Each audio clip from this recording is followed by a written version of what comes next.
السلام علیکم دوستو، روبو ٹیچر پر آپ کا خوش آمدید۔ آج ہم آپ کے لیے ایک نئی کہانی لے کر آئے ہیں جس کا عنوان ہے سرخ آنکھیں۔ یہ کہانی اریبہ عابد حسین نے لکھی ہے جو کہ ایبٹ آباد پاکستان کے رہنے والی ہیں۔ تو ناظرین گرامی، اریبہ عابد کہتی ہیں، دسمبر کا مہینہ چل رہا تھا، سردیاں اپنے جوبن پر تھیں، دور دور تک ہر چیز نے سفید چادر تان رکھی تھی، ابھی بھی برف روئی کی مانند گر رہی تھی۔ وقفے وقفے سے دیودار کے درختوں کی شاخیں چٹکنے کی آوازیں سنائی دے رہی تھیں۔ گہری خاموشی روح تک میں سنسنی پیدا کر رہی تھی۔ مٹی کا گشادہ کمرہ جس کے بیچوں بیچ جلتی لکڑیوں کا اعلان دکھ رہا تھا، اور اس کے ارد گرد ہم سب دادی کو گھیرے میں لیے بیٹھے تھے۔ دادی اماں نظریں دکھتی لکڑیوں پر جمائے ماضی کے صفحوں کی برگردانی کر رہی تھیں۔ کچھ دیر بعد گلا کھنکھارتے ہوئے گویا ہوئیں، یہ اس وقت کا واقعہ ہے جب پانی کی قلت کے باعث میں اور سنوبر آپا سحری کے وقت پانی بھرنے جاتے تھے۔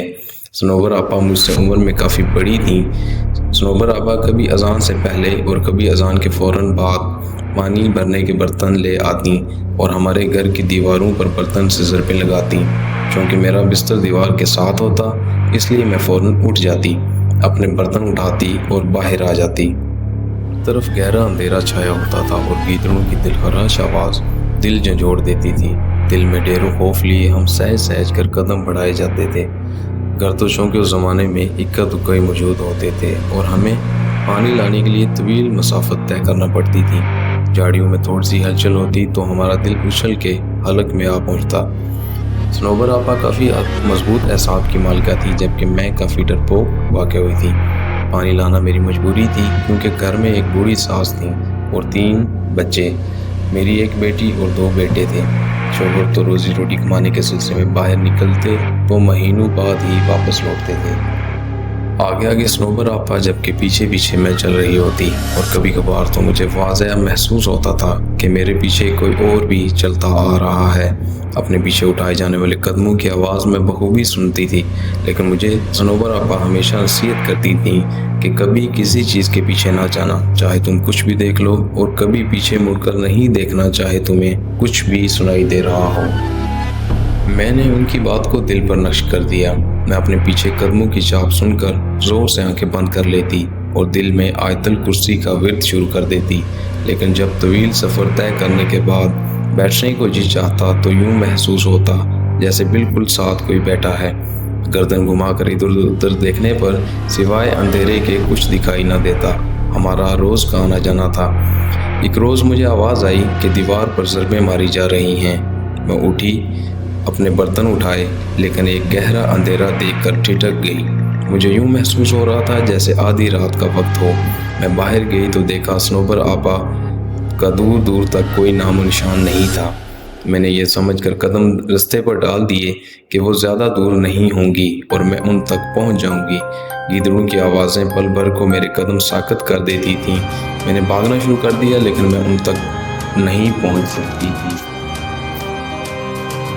بگڑے تنفس کے ساتھ میں نے مسافت طے کی اور جائے وقوع پہنچ کر میرے اندر تک سنسنی دوڑ گئی، کیونکہ سنوبر آپا وہاں موجود نہیں تھیں۔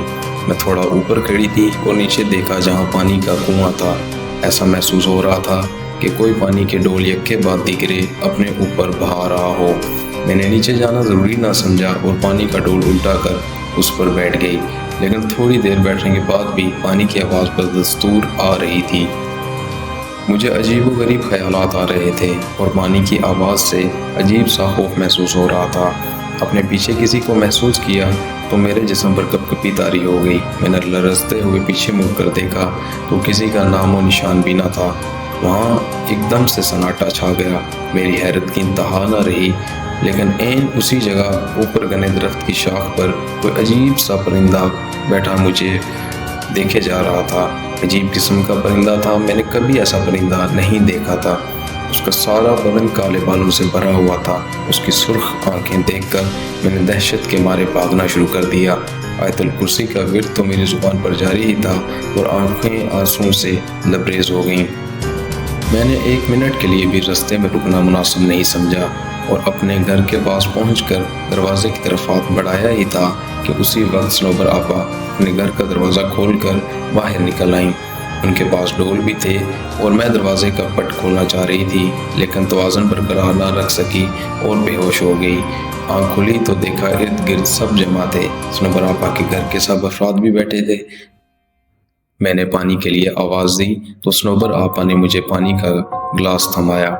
پانی پینے کے بعد تھوڑی طبیعت بحال ہونے پر معلوم ہوا کہ آج چوتھا روز تھا اور میں مسلسل بے ہوشی کی حالت میں تھی۔